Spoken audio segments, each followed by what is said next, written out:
During the recent violent anti-immigration protests in The Hague, activists waved the orange, white and blue flag, the so-called Prinsenvlag. Over the past centuries, Dutch nationalist groups have tried to make the Prinsenvlag the official Dutch tricolor, but it has become a controversial symbol. Why is that? This is actual history, and today we're going to explore the history behind the orange, white, blue flag and its controversy.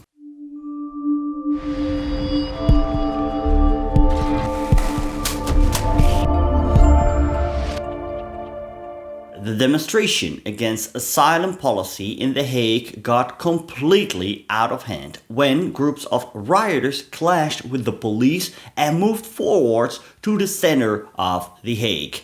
Some shouted far-right and anti-Semitic slogans. The rioters caused damage to the office of the Dutch Progressive Party, D66, and also caused damage to the nearby Binnenhof.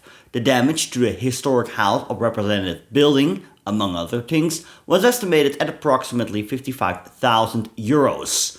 What also caused attention was the use of the orange, white and blue flag, the so-called Prinsenvlag. It deviates from the official Dutch red, white, blue flag.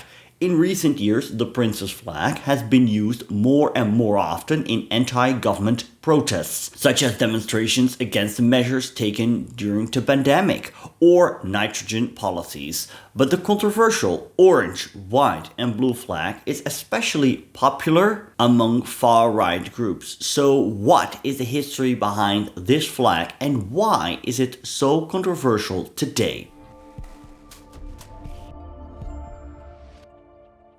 Dutch 17th century paintings of merchant ships sometimes feature the orange, white and blue flag that symbolize the struggle against Spain during the 80 Years' War, the Prinsenvlag. The 80 Years' War, also known as the Dutch Revolt, was a prolonged struggle in which the Dutch fought against Spanish rule over their country, which lasted from 1568 to 1648. The Prinsenvlag colors are said to have been used for the first time by the anti-Spanish Dutch forces known as the Seebeggars, Watergeuzen, who captured the coastal place of Den Briel in 1572 in the first years of the Dutch Revolt, to honor William of Orange, the leader of the fight against Spain. They colored the upper band of the red, white and blue flag orange. However, the Prinsenvlag never became the official flag of the Dutch Republic that was proclaimed in 1588. 4 years later, after the assassination of William of Orange. Soon after peace with Spain was achieved, in 1648, the first stadtholderless period from 1650 to 1672 commenced. The ruling regents chose red, white and blue. However, that choice did not mean the end of the Prinsenvlag, not in the Dutch Republic, nor abroad. Dutch colonists introduced the flag to South Africa, where they founded a colony at the Cape of Good Hope in the 17th century. Much later, in 1928, the Prinsenvlag was officially adopted as the South African state symbol. In the South African version, 3 small flags were added. Those of the United Kingdom, the Orange Free State and Transvaal. But after the abolition of apartheid in 1994, this flag was abolished. According to the South African court, the tricolour symbolized the legacy of racism. In recent years, the flag, which is especially popular among white nationalists, may no longer be used at demonstrations in the country. In the South African Afrikaner town of Orania, its flag is clearly inspired by the old colours. Dutch colonists also brought the Prinsenvlag to the United States, or what later would become the United States. From 1624 till 1674, the Dutch ruled over an area known as New Amsterdam, that later would become New York. At the beginning of the 20th century, American places with historical ties to the Netherlands used the Prinsenvlag as inspiration for their own logos. The American city of Albany and the Bronx neighborhood in New York incorporated orange into their flags. The Prince's flag was even used as an example in the design of the New York flag. In the Netherlands, the controversial question of the correct flag colors was first raised at the end of the 18th century. Around 1780, the Prince's supporters wanted to see their love for orange reflected in a change from red, white and blue to what they considered the correct colors, orange, white and blue, the Prince's flag. The revolutionary-minded patriots did not want this. In the States General, which they dominated, the national colors were established for the first time on February 14, 1796, red, white and blue. The question was raised again around 1863, when the Netherlands celebrated on a large scale because it had regained its independence 50 years earlier after driving out the French during the Napoleonic era. A wave of orange sentiment swept across the country. In addition to red, white and blue flags, orange, white and blue flags were also flown on a large scale. Around this time, the orange pennant came into use to show love for the royal family. This is still in use today. The third time the Netherlands became divided over the correct flag colors was after the First World War of 1914-1918. Although the Netherlands was spared the hostilities of war, a revolution was looming. Royalist Dutch citizens continued to hope for the restoration of the time-honored Prince's flag, a flag with the orange section. After all, red, it was thought, was the color of revolution, which seeks to do away with the House of Orange. For nationalist groups in the 20th century, the flag symbolized national pride. They therefore tried to promote the flag as the national flag. The Prince's Flag Association was founded in June 1933 in Overschie near Rotterdam. The association set up local branches throughout the country.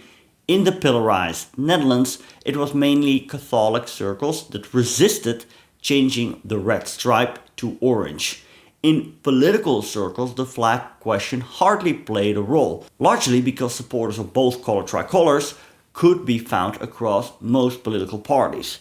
The Nationaal-Socialist Movement, NSB, founded in December 1931 by Anton Mussert in Utrecht, would change that, but not immediately. The flag was not included in the NSB's founding program. In January 1932, Mussert explained why. Because these untouchable symbols of the nation's unity must remain above all discussion. He left open the question of whether that unity should be represented by red, white, blue or orange, white, blue.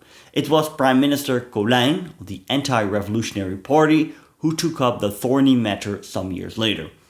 At his request, Queen Wilhelmina signed a royal decree on February 19, 1937, which stated, "The colors of the flag of the Kingdom of the Netherlands are red, white and blue." 3 months later, the Colijn cabinet submitted a flag bill to the Second Chamber. Colijn made no great effort to push the Flag Act through the parliament quickly. Shortly after, the NSB unveiled the orange-white-blue flag. The new orange-white-blue party flag of the NSB was also introduced, modeled after the German swastika flag. In political circles outside the NSB, discussion over the top stripe of the flag fell silent. The subject no longer appeared on the parliamentary agenda after the adoption of the orange-white-blue by the National Socialists. The National Socialist movement in the Netherlands would remain the only legal party in the Netherlands during most of the Second World War, and actively collaborated with the Germans. After the German takeover, the orange, white and blue flag was left alone. These colors were given every opportunity to develop as national colors. Dutch volunteers recruited for the German armed forces and the SS used the colors orange, white and blue. The sleeve badges of the Dutch Waffen-SS men were orange, white and blue. The negative image of the Prince's flag has only grown since the end of World War II. But not right after the conflict. It first took a real hit because in the 1960s and 1990s, orange, white and blue also symbolized the internationally condemned South African apartheid regime. Then it was further tarnished by its use by the far right in the Netherlands. In 2011, 2 members of the PVV, the biggest political radical right party in the Netherlands, hoisted the flag at their workplace because they associated the symbol with Dutch successes in the Golden Age.